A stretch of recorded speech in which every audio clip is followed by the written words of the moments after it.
because that's just life. Hello, you two. Oh, that's awesome. That is very cool. I wonder if we shouldn't stick here for a little bit. They might come towards us. Tracy, yes, absolutely. Oh, that's a very distinctive ear notch, the one on the right. That's easily identifiable. We'll know this rhino when we see it again. Tracy, the proximity of the lions would definitely not stop. The proximity of the rhinos would not stop the lions from hunting. Definitely wouldn't bother them. It's not to say that the black rhino might not chase them. It's entirely possible. I've seen black rhino chase lions before. It's definitely something that they would do. They're angry little tanks of an animal. The smallest species that we get in Africa. Oh, that's so cool. Jumbo, Jumbo! You okay there? Just a vehicle coming past me.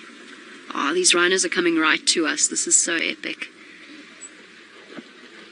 No, there's no reason why the lions wouldn't hunt. They know they're much faster than a black rhino. Look at that. You can see the upright head posture.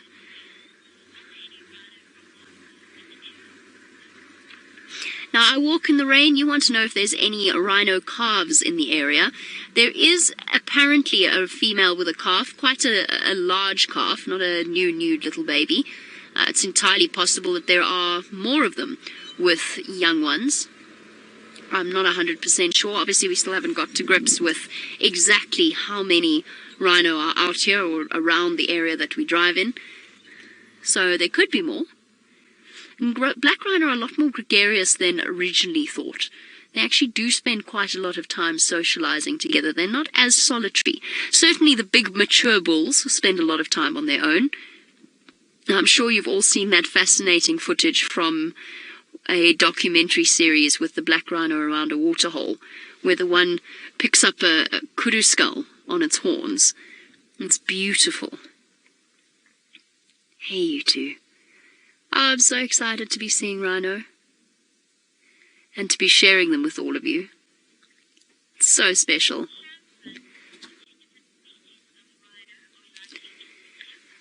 Shamsun, this is the only species of rhino that you're going to see here.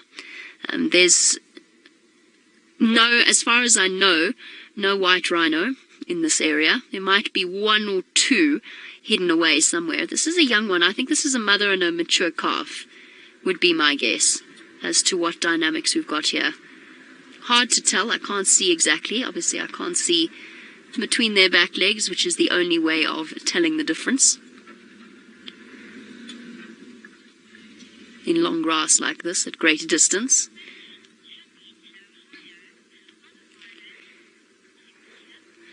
Now, one of the big reasons why we do show rhino here is in answer to Tammy in Ohio's question. Yes, they are heavily protected here. They will always have a monitoring team with them. Jumbo. They'll always have a team with them, monitoring them. We might not always see them. The point is for them to remain hidden, but they are here and they are protecting them. And because there are not that many of them left here, it means that they do get relatively individual attention. And of course, it's such a massive area that it's much, much safer to spend time with them. So yes, all animals here are heavily protected. The one thing that I've noticed about the amazing Kenyan people that we've met is the great pride that they take in their wildlife and the great care and love that they have for the animals here. Not that that's not the case in South Africa, but it is definitely the case here as well.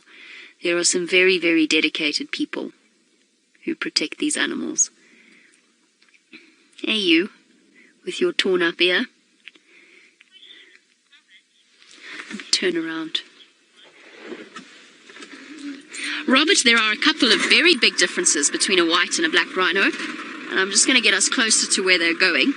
Robert, one big difference is the size. White rhino are much, much larger than black rhino.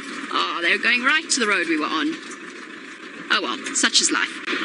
The other big difference is the way that they hold their heads, and the reason is White rhino are grazers, black rhino are browsers. White rhino keep their heads to the ground more often than the black rhino. Black rhino keep their heads up.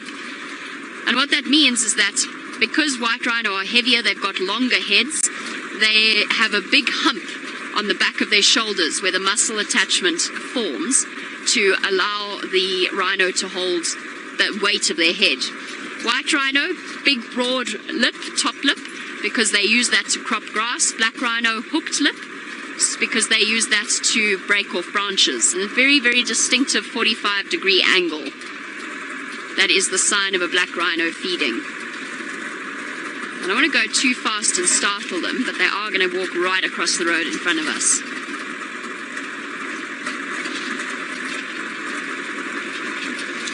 Black rhino tends to be less docile. It very much depends on the circumstances. They're known as being more crotchety, which I love.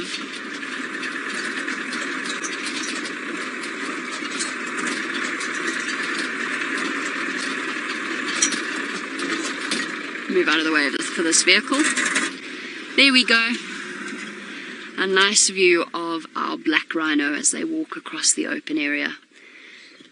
And then one big thing, when rhino calves are running, the black rhino's calves always run behind them, the white rhino's calves always run in front.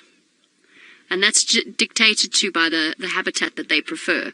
Generally speaking, black rhino prefer denser habitats, so mum leads the way and the calf runs behind, whereas in the open, the calf runs in front and the mother just directs it with nudges of her horn.